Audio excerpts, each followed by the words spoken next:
पांडव को एक चक्रा नगरी में रहते कुछ काल व्यतीत हो गया तो एक दिन उनके यहाँ भ्रमण करता हुआ एक ब्राह्मण आया।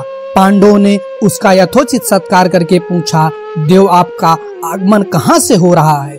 ब्राह्मण ने उत्तर दिया, मैं महाराज द्रुपद की नगरी पांचाल से आ रहा हूँ। वहाँ पर द्रुपद की कन्या द्रौपदी के स्वयंवर के लिए अनेक देशों के राजा महाराजा पधारे हुए हैं।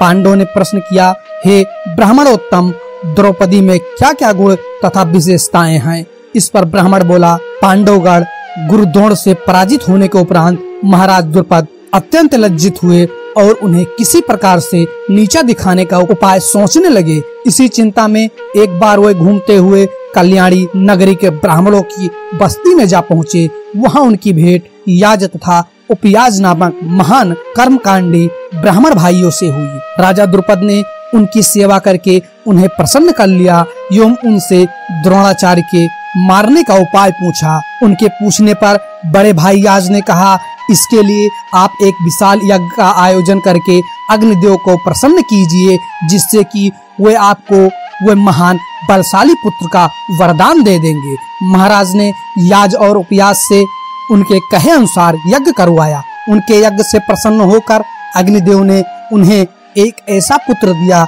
जो संपूर्ण आयुध एवं कवच कुंडल से युक्त था। उसके पश्चात उस यज्ञ कुंड से एक कन्या उत्पन्न हुई जिसके नेत्र खिले हुए कमल के समान देदीप्यमान थे। भौहें चंद्रमा के समान वक्र थीं तथा उसका वर्ण श्यामल था। उसके उत्पन्न होते ही एक आकाशवाणी हुई कि इस बालिका का जन्म क्षत्रियों के संहार और कौरवों के विनाश के हेतु हुआ है। बालक का नाम दृष्टद्युम्न एवं बालिका का नाम कृष्णा रखा गया। द्रुपद ने दृष्टद्युम्न को शिक्षा के लिए द्रोणाचार्य के पास भेज दिया और द्रोणाचार्य अपनी समस्त शत्रुता को त्याग कर उस बालक को विद्या प्रदान करने लगे। बालिका अब युवा होकर अत्यंत लावण्यमय हो गई और उसी का स्वयंवर होने वाला है।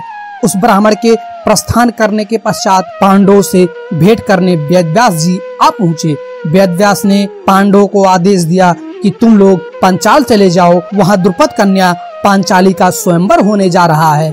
वह कन्या तुम लोगों के सर्वथा योग्य है, क्योंकि पूर्व जन्म में उसने भगवान शंकर की तपस्या की थी और उसकी तपस्या से प्रसन्न होकर शिव जी ने उसे अगले जन्म में 5 उत्तम पति प्राप्त होने का वरदान दिया था। वह देवी स्वरूपा बालिका सब भांति से तुम लोगों के योग्य ही है। तुम लोग वहां जाकर उसे प्राप्त करो। इतना कहकर वेदव्यास वहां से चले गए। अगर ये कहानी आपको अच्छी लगती है प्लीज लाइक करें, शेयर करें और इस चैनल को सब्सक्राइब करके अपने भाई का सपोर्ट करें।